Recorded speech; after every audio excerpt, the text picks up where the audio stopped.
Voice of Indonesia, dari Indonesia untuk dunia. Voice of Indonesia dari Indonesia untuk dunia. Pendengar, senang rasanya saya Dora menyapa Anda di program Indonesia hari ini, dan hari yang sangat spesial karena tepat tanggal 22 Desember kita memperingati Hari Ibu.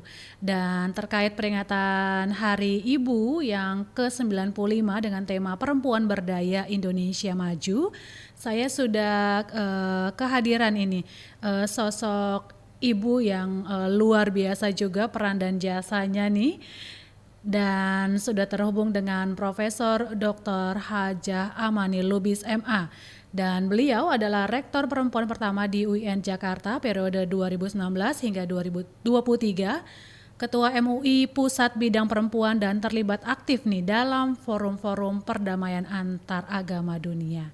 Dan sudah tersambung dengan Prof. Amani, kita sapa saja. Halo Prof, apa kabar? Baik Mbak Dora, Alhamdulillah sehat, Alhamdulillah. Alhamdulillah ya Prof. Dan hari ini kita memperingati nih Hari Ibu Nasional nih yang ke-95 nih. Menurut Prof sendiri, sebenarnya peran ibu itu seperti apa sih di era saat ini? Dan juga bagaimana ibu juga berperan nih ya untuk sekaligus sebagai pendidik generasi bangsa. Iya, terima kasih Mbak Dora.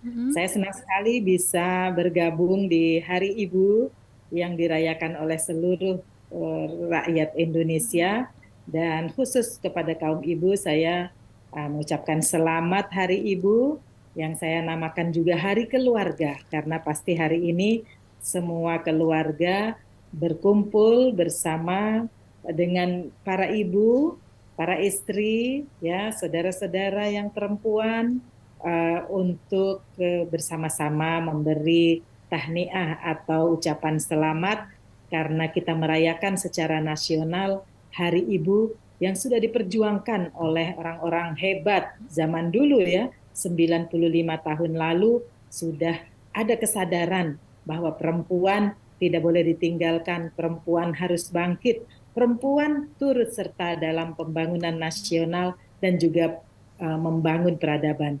Kesadaran itu sudah ada sejak 95 tahun lalu, di mana kalau dunia ya bangsa-bangsa yang lain belum ada yang menyuarakan perempuan, dan bahkan belum ada yang bangkit ya di zaman modern ini. Kira-kira 100 tahun lalu belum ada, tetapi Indonesia hebat sekali dengan adanya Kongres Wanita, itu sudah menjadi tonggak ya, tolok ukur dari kebangkitan perempuan Indonesia.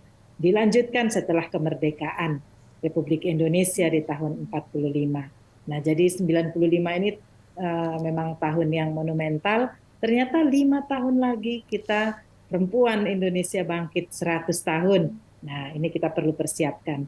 Terima kasih Mbak Dora tadi sudah menanyakan ya peran ibu sebenarnya itu apa di zaman sekarang. Ya, tentu peran ibu sangat besar, jasanya sangat besar di samping melahirkan ya generasi muda, membina keluarga, kemudian juga menciptakan pemimpin-pemimpin bagi bangsa Indonesia.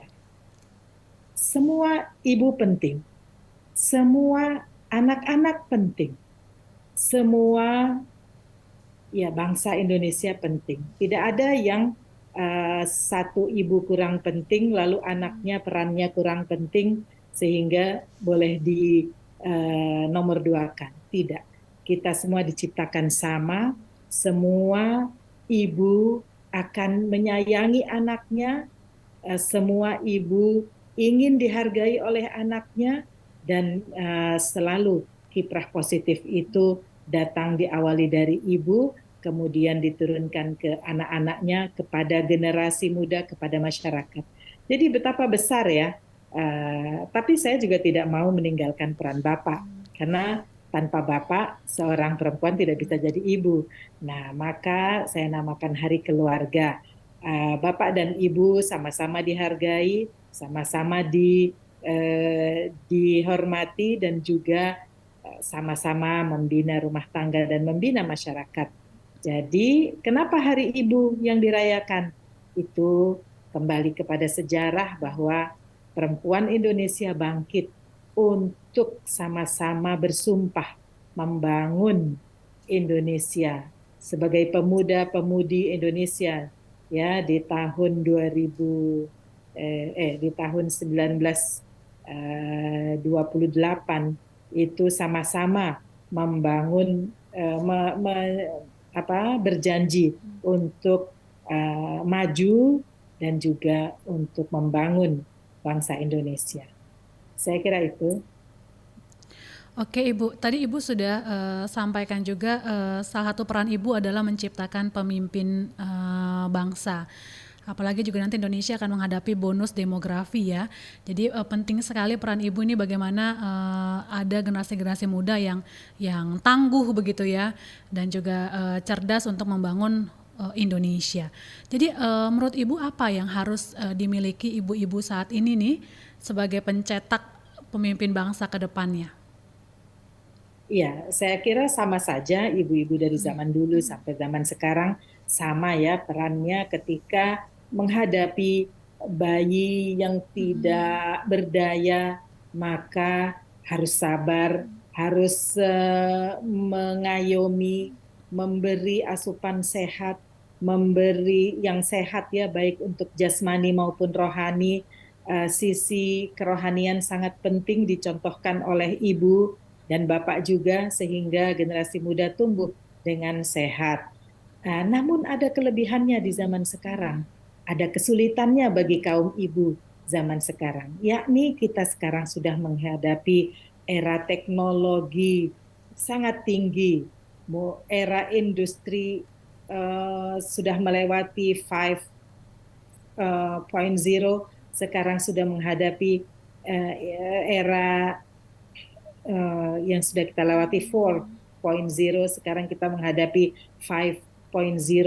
Nah, ini artinya bahwa kita menghadapi era digital yang sangat menantang, bukan bagi kaum ibu, tetapi juga anak-anak. Nah, kesadaran yang lebih dari ibu-ibu muda dan ibu-ibu yang sudah memiliki anak, bahkan cucu, agar kita bisa menjalani masa ini dengan arif bijaksana, perlu wawasan yang luas, wawasan kesehatan. Kalau dulu misalnya ya, anak-anak yang perempuan khususnya milih-milih makanan, tidak mau makanan ini, tidak mau makanan itu, tetapi dengan wawasan dan lewat internet yang sangat luas, ternyata kalau tidak makan sayur atau tidak minum susu itu akan berdampak pada dirinya. Kemudian nanti berdampak pada kandungannya ketika punya anak dan juga dampak akhir pada anak. Nah, wawasan kesehatan yang begitu luas, khususnya setelah masa pandemi ya, kita sudah lewati tahun 2020 sampai 2022, 2 tahun yang sangat sulit, tahun ini pun tetapi sudah kita lalui. Ini menjadi pelajaran bagi kita bahwa kesehatan itu penting, apalagi kita dengar ya bahwa stunting masih ada. Kalau dulu di tahun 70-an yang ditakuti adalah polio. Ya, generasi muda harus tahu tentang penyakit polio yang menjadikan kaki pincang atau pertumbuhan tidak normal bagi anak-anak. Itu sudah kita lawan semua dengan imunisasi, dengan vaksinasi, maka ternyata sekarang sudah jauh berkurang. Sekarang di zaman sekarang, di era bonus demografi ini pun wawasan kesehatan sangat penting karena kita tidak mau ada generasi anak muda yang mengalami stunting, anak-anak yang kurang gizi, ibu yang tidak mengenal wawasan tentang kesehatan, kurang gizi juga, sehingga generasi Indonesia tetap pendek-pendek, tetap tidak sehat, tidak bisa bersaing secara dunia. Nah, ini ke depan tantangan kita. Kaum ibu harus punya tekad bahwa perempuan Indonesia berani menjadi pesaing bagi bangsa lain di masa yang akan datang, insya Allah. Ya, Luar biasa sekali tantangan para ibu di era modern saat ini ya, Prof ya.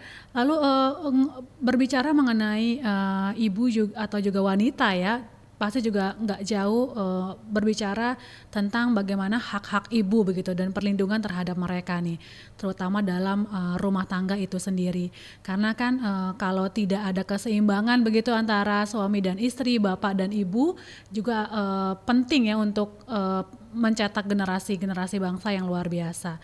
Namun dari pemberitaan sehari-hari juga kita sering mendengar nih ada banyak hak ibu, apalagi ibu rumah tangga yang menjadi korban kekerasan nih dalam rumah tangga. Bagaimana Prof melihat hal ini? ya, ini masih sangat disayangkan kalau ada kekerasan di dalam rumah tangga, baik terhadap ibu, terhadap anak perempuan, atau terhadap anak laki-laki dan juga terhadap suami. Karena keluarga itu adalah tempatnya untuk memupuk kasih sayang, saling menghormati orang tua dan anak, orang yang lebih tua, kakak dan adik ya, kepada keluarga yang lebih luas lagi, penghormatan kepada yang lebih tua itu harus ada. Dan ternyata di zaman sekarang ini mungkin saja ya karena tekanan-tekanan ekonomi, tekanan pekerjaan, tekanan kehidupan, akhirnya jadi ada tekanan jiwa juga. Nah, di sini tindak kekerasan masih ada. Sebenarnya hal ini sangat mungkin dihilangkan dengan suatu kesadaran bahwa kita harus menghormati sesama kita, laki-laki maupun perempuan. Tidak pantas ada kekerasan terhadap istri. Nanti dicontoh oleh anaknya. Anaknya juga berlaku kekerasan terhadap istrinya dan berlaku kekerasan terhadap ibunya karena ibunya tidak dihormati oleh ayahnya. Akhirnya beruntun dalam satu keluarga bisa hal ini terjadi. Nah, untuk itu mari kita contohkan yang baik, ada sabar dalam menghadapi menjalani bahtera rumah tangga. Biasa kalau nasihat orang tua selalu dikatakan bahwa kalau ada salah satu pasangan yang sedang panas, artinya sedang marah, maka pihak yang lain harus meredakan atau harus reda sehingga tidak dilawan keras sama keras, akhirnya terjadi kekerasan. Dan secara fisik laki-laki yang lebih kuat, maka perempuan tidak bisa melawan. Akhirnya yang jatuh korban adalah perempuan. Nah, di sini mari kita dalam momen ini kita kuatkan tekad ya agar semua kekerasan dalam rumah tangga dihilangkan. Caranya kita saling bersabar dan cepat memaafkan. Jangan ada dendam sehingga itu yang menjadikan tetap ada kekerasan yang meluap ya, baik itu verbal maupun juga terhadap aksi atau adanya kekerasan fisik. Nah, yang saya ingin juga ingatkan adalah bahwa kenapa ada kekerasan? Karena tidak ada rasa malu. Kan dia mestinya malu ya. Memukul misalnya, itu dia kan malu. Ibu istri itu kan ibunya anak-anak gitu. Atau mestinya punya rasa malu karena dia punya seorang ibunya, ibu kandungnya. Coba kalau dia mengalami kekerasan fisik kan sedih. Maka rasa malu inilah yang harus kita pupuk di dalam keluarga, di dalam masyarakat agar kalau kedengaran ada kekerasan kita punya rasa malu, jangan tidak punya malu, dia malah menantang misalnya, cari alasan dan lain-lain. Memang manusia paling pinter cari alasan ya, tetapi dampaknya tidak baik kalau sudah ada kekerasan. Nah, untuk itu rasa hormat, kasih sayang, rasa malu ini perlu kita tingkatkan agar hilang. Hukum secara legal itu memang harus ada. Harus ada hukum yang menghukum orang yang melakukan tindak kekerasan, apapun bentuknya. Dan itu tugas pemerintah untuk menyediakan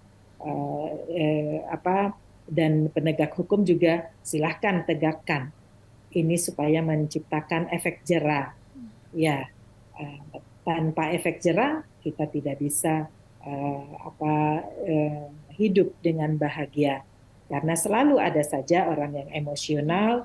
Nah, inilah yang perlu dikendalikan, salah satunya dengan jalan hukum.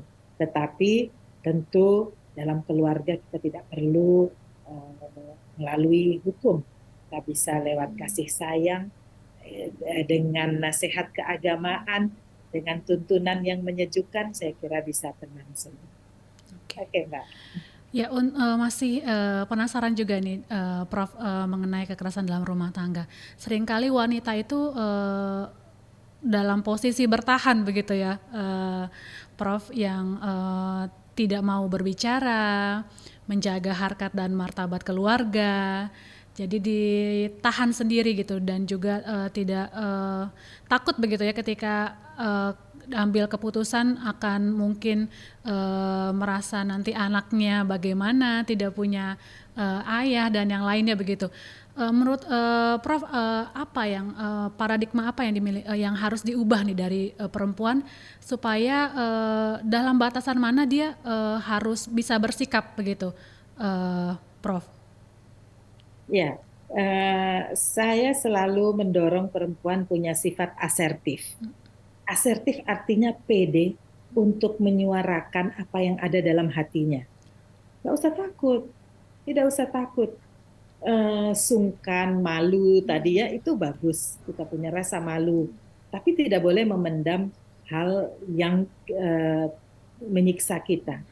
Ya, tentu di dalam rumah tangga baiknya sesama suami istri ya dan anak itu menyelesaikan masalahnya sendiri supaya jangan meluas.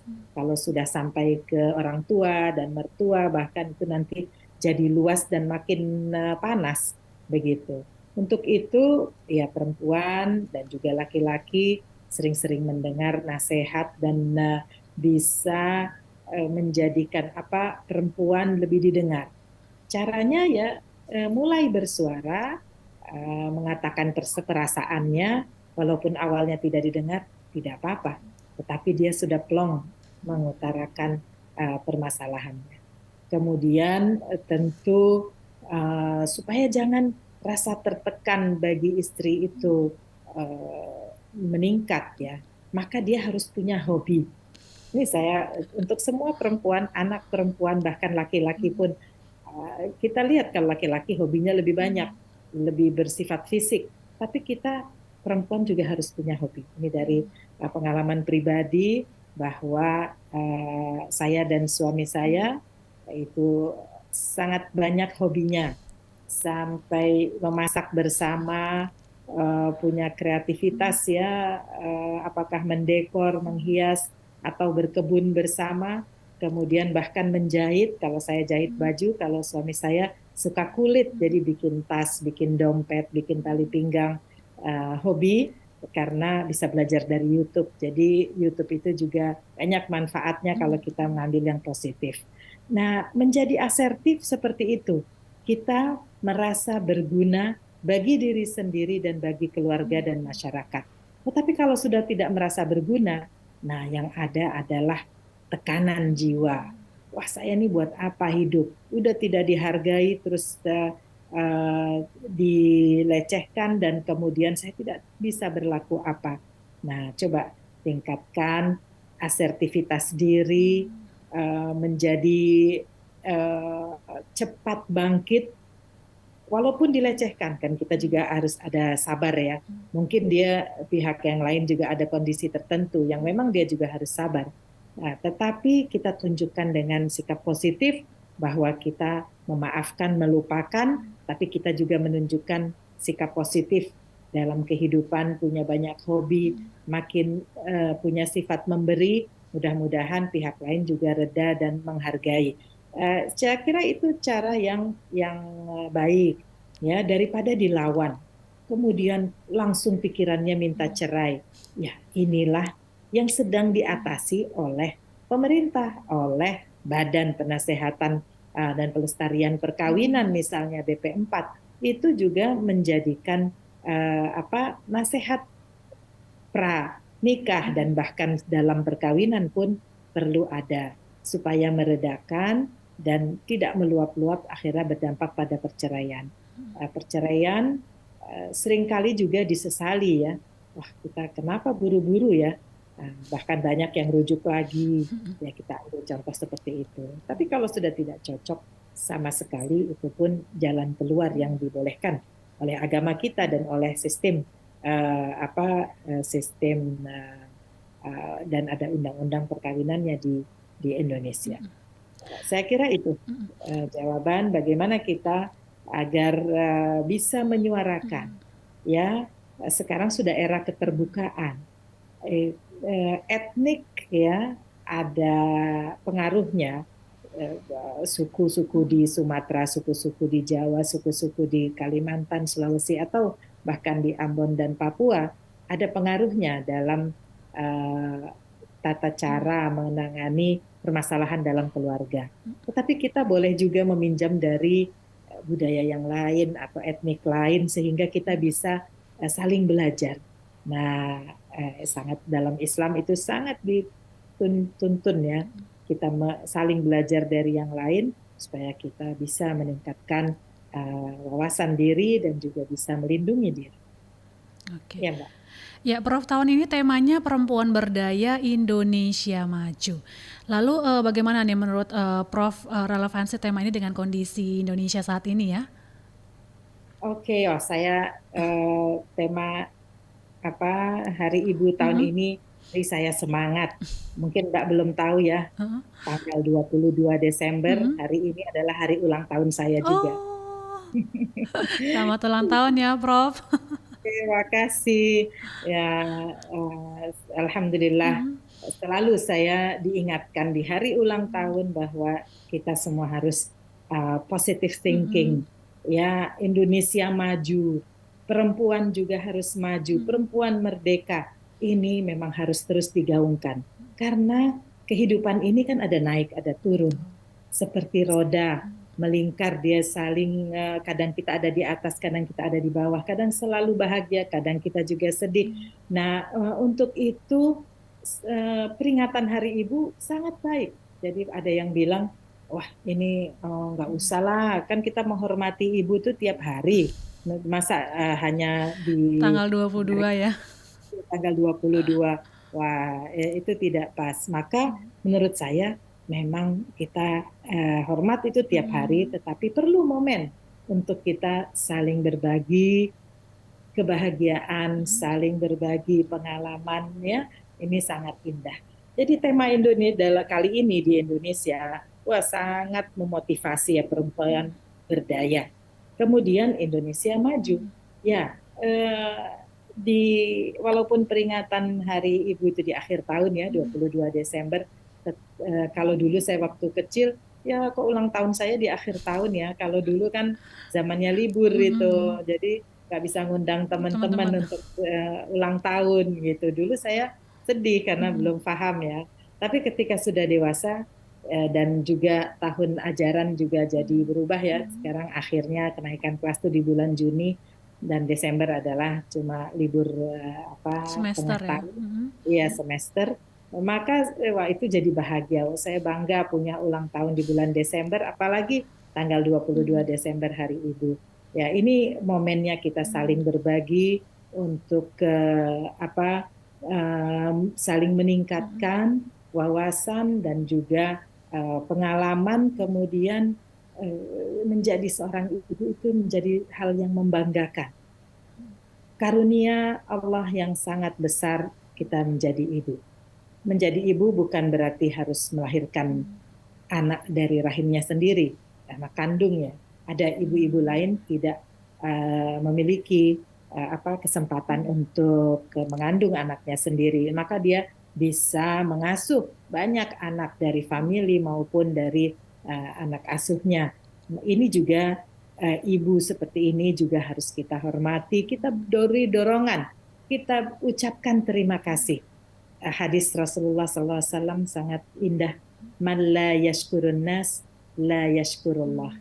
Artinya seorang yang tidak berterima kasih kepada orang ya tidak tahu berterima kasih kepada Allah. Nah, kita semua karunia ini diberikan oleh Allah melalui orang tua kita, ibu bapak kita, melalui kakak adik kita, melalui sanak famili, melalui masyarakat, melalui pemerintah. Nah, jadi pemerintah merayakan Hari Ibu menjadi ajang untuk kita berterima kasih kepada ibu. Ibu perempuan harus berdaya. Ya, jadi saya juga ingin menyatakan bahwa ibu yang tidak berkarir, ibu rumah tangga hanya di rumah, itu jasanya besar sekali. Maaf. Tidak terhitung dengan dana berapapun ya, tenaga, pikiran, energi yang sudah dicurahkan dalam rumah tangga sebagai ibu rumah tangga dan memikirkan untuk kebaikan keluarganya. Ya, jadi kita dulu waktu menjadi aktivis perempuan di awal 80-an begitu ya, sampai 90-an kita dorong hanya mau membela ibu rumah tangga harus dihargai walaupun dia tidak menghasilkan uang, bukan hanya dianggap sebagai yang menghabiskan uang suami atau uang keluarga, sehingga dia tidak dihormati. Tidak demikian. Sekarang pikiran ini sudah lewat ya. Sekarang Indonesia sudah menghargai ibu, maka kita sekarang mari berdaya. Berdaya berarti kita punya potensi. Kita semua punya potensi, tinggal kita kembangkan. Apakah dikembangkan secara pribadi, tadi punya hobi, kita cari sendiri, atau secara berkelompok dengan kelompok ibu-ibu, mengembangkan ekonomi, home industry, kemudian menciptakan hobi-hobi lain, menyesuaikan dengan zaman. Kita menggunakan digital ya untuk atau aplikasi-aplikasi untuk memudahkan urusan kita. Ternyata perempuan bisa diberdayakan. Wah, saya yakin kalau secara statistik saya sudah sering baca ya, kita semua tahu bahwa yang unggul-unggul di SMA maupun universitas selalu perempuan. Lalu kemana perempuan itu ketika berumah tangga kok jadi hilang? Suaranya hilang, potensinya saya kira tidak hilang. Cuma berubah karena sesuai dengan masa. Kalau perempuan memang lebih tekun untuk ke studi ya, disuruh pegang pulpen, buku, semua itu pasti lebih tekun. Kalau anak laki-laki masih sering pikirannya mau main atau mau yang lebih fisik dia bergerak.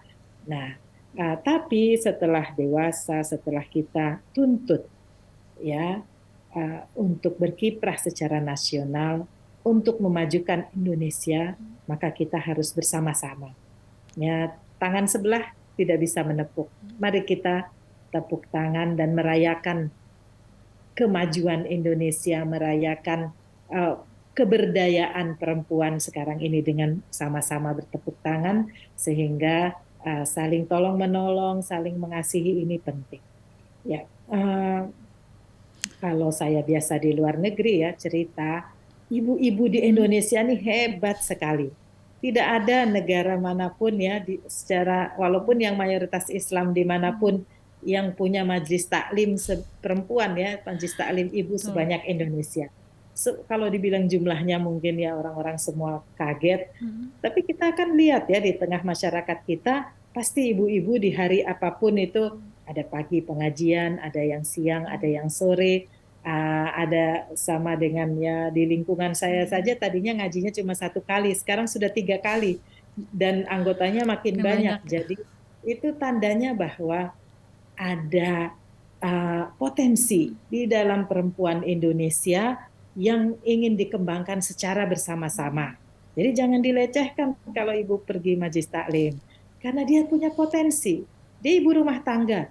Tapi jam 2 sampai jam 4 kan dia sudah selesai urusan rumah tangganya, masak dan lainnya itu sudah selesai. Jadi dia ingin luangkan waktu untuk dirinya sendiri. Wah, saya senang sekali. Saya sebagai pendidik memang mendorong ya agar dalam majelis taklim, dalam kegiatan di masjid, kegiatan berorganisasi, organisasi perempuan sangat maju di Indonesia, sangat positif kiprahnya dalam pembangunan. Ini yang harus ada pengakuan dan harus diucapkan terima kasih kepada perempuan-perempuan yang sangat hebat sehingga kita bisa sama-sama memajukan Indonesia. Oke, luar biasa sekali Prof.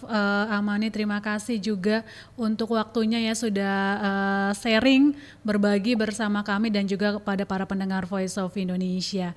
Dan kita harus bergandengan tangan begitu ya Prof ya di Hari Ibu ini untuk sama-sama, baik itu perannya sebagai ibu atau peran sebagai ayah atau sebagai anak pun, untuk sama-sama berperan dan juga membangun Indonesia. Terima kasih Prof. Sekali lagi saya ucapkan sukses selalu dan sehat selalu Prof dalam segala kegiatannya. Selamat Hari Ibu buat semuanya dan semua sehat. Insya Allah tercapai Indonesia maju. Iya, terima kasih Prof. Ya, pendengar Voice of Indonesia, demikian tadi bincang-bincang hangat saya dengan Profesor Dr. Haja Amani Lubis ini terkait peringatan Hari Ibu yang kita peringati ke-95 pada tahun 2023 ini. Dan tetap mendengarkan siaran kami Voice of Indonesia dari Indonesia untuk Dunia. Voice of Indonesia dari Indonesia untuk dunia.